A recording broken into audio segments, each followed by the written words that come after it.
Ya pemirsa, dan kita langsung membahas fenomena cuaca yang terjadi belakangan ini bersama perakirawan cuaca BMKG Wahyu Argo. Selamat sore Pak Wahyu. Selamat sore Mas. Ya Pak Wahyu, kita sama-sama mengetahui bahwa ada banjir di beberapa titik yang terjadi dalam waktu yang berdekatan di beberapa daerah juga. Sebenarnya apa yang sedang terjadi, fenomena yang terjadi pada belakangan ini Pak? Baik, dapat kami sampaikan bahwa memang di beberapa waktu terakhir terjadi banjir di beberapa wilayah ya, terutama termasuk juga di wilayah pesisir. Untuk waktu-waktu belakangan ini memang banjir yang terjadi itu salah satunya terjadi karena adanya siklon tropis Luana yang terjadi di Samudra Hindia Barat dari Australia, yang memang saat ini posisinya sudah tidak aktif lagi atau tidak sudah punah gitu ya. Namun memang saat itu siklon tropis ini memicu peningkatan curah hujan yang cukup signifikan gitu, yang menyebabkan terjadinya intensitas hujan dengan intensitas sedang hingga lebat, dan juga bahkan durasinya cukup panjang di beberapa wilayah di Indonesia, khususnya di selatan Indonesia. Kemudian kondisi ini juga diperparah dengan adanya pasang air laut maksimum akibat adanya fase bulan baru di tanggal 19 kemarin. Kemudian juga daya serap tanah dan juga sistem drainase yang menurun akibat hujan yang sudah cukup lama terjadi beberapa hari sebelumnya, sehingga air kemudian mudah meluap, kemudian memicu banjirop maupun memperparah banjir yang terjadi akibat hujan sebelumnya. Kemudian kami juga memantau, memprediksi begitu ya, untuk beberapa hari ke depan atau sepekan ke depan, setidaknya sampai 31 Januari masih ada potensi banjir juga Mas di beberapa wilayah pesisir di Indonesia gitu. Pak, wilayah pesisir mana saja yang kira-kira dapat menjadi wilayah yang paling rentan terhadap cuaca ekstrim ini? Ya baik, setidaknya untuk sampai akhir Januari nanti masih ada potensi banjirop ataupun di pesisir ya, banjir di pesisir, seperti di pesisir Jambi, Banten, kemudian Jakarta, Jawa Barat, Jawa Tengah, Jawa Timur, NTB, dan juga sebagian besar di pesisir Kalimantan begitu.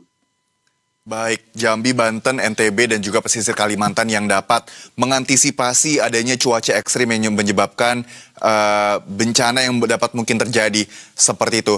Baik, Pak Wahyu, kita mengetahui bahwa sebenarnya yang terjadi pada saat ini cukup parah ya Pak. Tadi kami sempat berdialog dengan Pak Mahdiar, Kepala Pelaksana BPBD Tangerang, yang mengatakan bahwa banjir yang terjadi di Tangerang pada saat ini dapat bisa dibilang ini lebih parah sejak tahun 2020. Apakah yang terjadi pada saat ini masih tergolong normal atau sebenarnya ini sudah di luar pola iklim biasanya, sudah di luar ekspektasi, dan juga ada sebuah anomali yang terjadi pada akhir-akhir ini Pak? Ya, baik. Jadi menurut catatan kami, catatan BMKG, kejadian cuaca ekstrim ini memang terjadi di beberapa wilayah di Indonesia dalam sepekan terakhir ya, terutama berkaitan dengan hujan lebat dan juga angin kencang.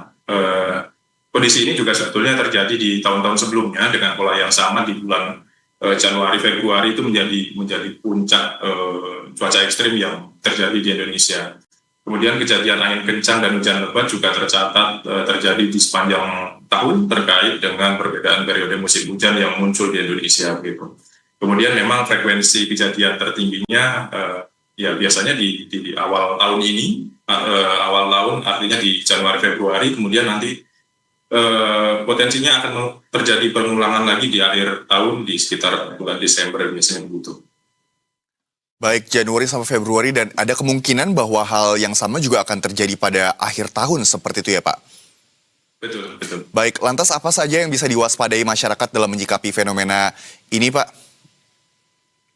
Ya, terkait dengan keberadaan siklon tropis Luana yang saat ini terpantau di wilayah daratan Australia, memang keberadaan tekanan rendah yang tersisa itu masih memberikan dampak, namun dapat tidak langsung di wilayah Indonesia berupa hujan sedang di wilayah Nusa Tenggara Timur, bagian selatan, kemudian juga menimbulkan dampak angin kencang di wilayah Jawa Tengah bagian timur, Jawa Timur, Bali, Nusa Tenggara Barat, dan juga Nusa Tenggara Timur. Kemudian juga memicu terjadinya gelombang tinggi kategori sedang di kisaran 1,25 hingga 2,5 meter di perairan selatan Jawa Barat hingga NTB, kemudian Selat Bali, Selat Lombok, Laut Arafuru bagian tengah dan timur. Kemudian gelombang kategori tingginya juga berpotensi terjadi di perairan selatan NTT, Laut Sawu, Samudra Hindia sebelah selatan Jawa Barat hingga NTT, serta di Laut Arafuru di bagian barat.